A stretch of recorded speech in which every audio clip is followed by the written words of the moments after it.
अस्सलाम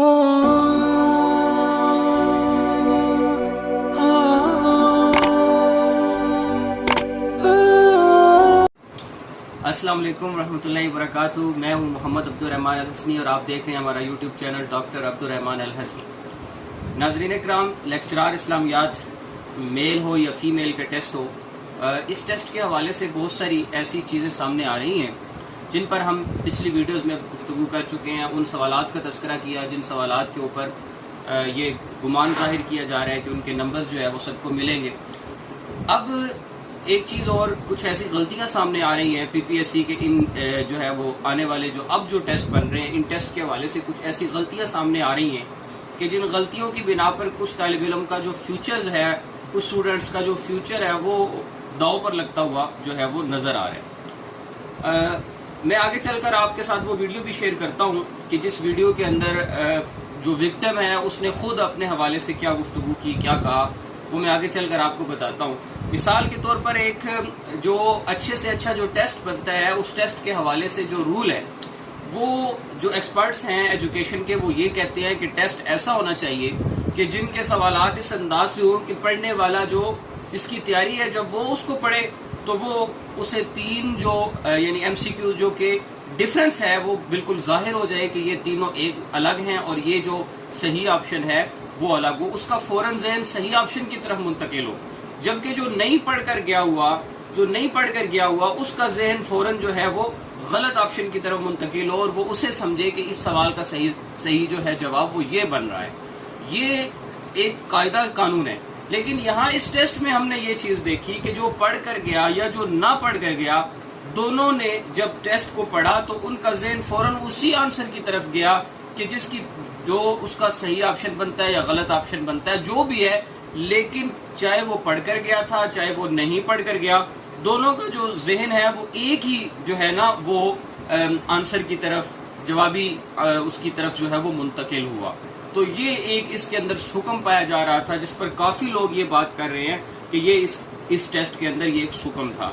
अब इसके अलावा दूसरी बात जो मैं आपके साथ करने जा रहा हूँ वो ये कि टेस्ट का जो पेपर था, उस पेपर का जो फाउंड था, जो साइज था, वो इतना कम था, इतना छोटा था कि बहुत से ऐसे लोग जिनको आंखों की कोई बीमारी है, मिसाल के तौर पे मोतिया है, या जिनकी नज़र बहुत ज़्यादा वीक है, या बाद ऐसे लोग होते हैं जिन्हें वैसे छोटा दिखाई नहीं देता, जिनकी करीब की नज़र कमज़ोर होती है, ऐनक के बाद भी उन्हें मुश्किल से दिखाई देता है, तो ऐसे लोगों के लिए वो टेस्ट जो है वो विजिबल नहीं था।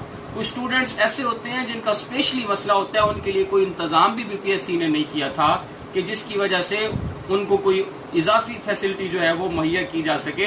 तो ऐसा ही मसला जो है वो हमारी एक बहन के साथ हुआ कि जिन्होंने टेस्ट दिया और उनको पेपर पढ़ा ही नहीं गया उनसे।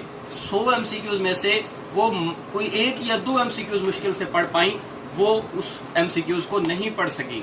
आप ये वीडियो देखिए जिसमें वो खुद अपने बारे में क्या बता रही हैं, उसके बाद मैं आपसे दोबारा मुखातिब होता हूँ। अस्सलाम वालेकुम, मैं एक कैंडिडेट हूँ जिसका आज पीपीएससी में इस्लामियात का पेपर था और मैं एक आइस पेशेंट हूँ। मेरी दोनों आंखों का काला मोतिया का ऑपरेशन हुआ है। इससे पहले मैंने एक टेस्ट दिया था, एनटीएस का ही था, लेकिन उसमें पेपर टाइपिंग राइटिंग इतनी बारीक नहीं थी जितनी आज के पेपर में इस्तेमाल की गई। और जब मैंने अपना ये मसला वहाँ के 2 टीचर्स के साथ भी शेयर किया तो उन्होंने कहा कि हम बेबस हैं। मैंने उनसे रिक्वेस्ट की कि आप जस्ट रीडिंग कर दें मुझे पेपर की, मैं ख़ुद सारा सॉल्व करूँगी, मेरी तैयारी बहुत अच्छी है, लेकिन या फिर मुझे किसी रोशनी वाली जगह का अरेंज कर दें जहाँ नेचुरल रिसोर्स ऑफ लाइट हो, ताकि मैं इसको वहाँ कुछ इम्प्रूवमेंट हो जाती है। लेकिन किसी ने मेरी बात को अहमियत नहीं दी और मैं पूरा 2 घंटे यही वेट करती है कि शायद कोई मुझे मेरी जगह को चेंज कर देगा। लेकिन आखिर में फिर मैंने सारे कॉलम वैसे ही फिल कर दिए बगैर पढ़े ही पेपर। तो मेरी हुकूमत पंजाब से ये रिक्वेस्ट है कि कम से कम पेपर बनाने वाले को एक नॉर्मल साइज़ यूज़ करना चाहिए, और अगर कोई स्टूडेंट या टीचर है तो उसको भी थोड़ा बहुत समझना चाहिए कि किसी बच्चे की प्रॉब्लम को, और उनको कोई अगर प्रॉपर जगह वो दे सकते हैं तो उनको देनी चाहिए। इंसानियत के नाते कुछ मामले ऐसे होते हैं जिसमें इंसान बेबस होता है। मेरी प्रिपरेशन इतनी अच्छी थी कि मुझे पता था कि इस दफ़ा मैंने सेलेक्ट हो जाना है, लेकिन वहाँ मैं एक सवाल ना पढ़ सकी। मुझे इमरान खान साहब और उस्मान गुलजार साहब से इंसाफ की अपील है جی ناظرین کرام، ویڈیو آپ نے ملاحظہ کی تو اب آپ دیکھیے کہ یہ کتنا بڑا مسئلہ ہے. کم از کم فونٹ سائز جو ہم تھیسس وغیرہ میں رکھتے ہیں وہ بھی 16 ہوتا ہے. 16 نہ بھی ہو تو 14 کم از کم فونٹ سائز یا 12 ہونا چاہیے. یہ تو کوئی بہت نیچے کا فونٹ سائز تھا جس میں عام بندے کے لیے پڑھنے میں مشکلات تھیں. جائے کہ جس کی نظر کا مسئلہ ہو اس کے پڑھنے کے اندر مشکلات ہوں. بہرکیف اس ویڈیو کو زیادہ سے زیادہ شیئر کریں تاکہ ہماری یہ بات ان تک پہنچے اور وہ شاید آنے والے دنوں کے اندر کوئی اس کے اوپر جو ہے وہ کمیٹی بنائے، کوئی اس کے اندر طریقہ کار طے کریں اور پیپر کا جو فونٹ سائز ہے اس کو بھی دیکھیں اور نن آف دیز اور آل آف ابو کے حوالے سے کوئی اسپیشل پالیسی جو ہے وہ بنائی جائے. السلام علیکم ورحمۃ اللہ.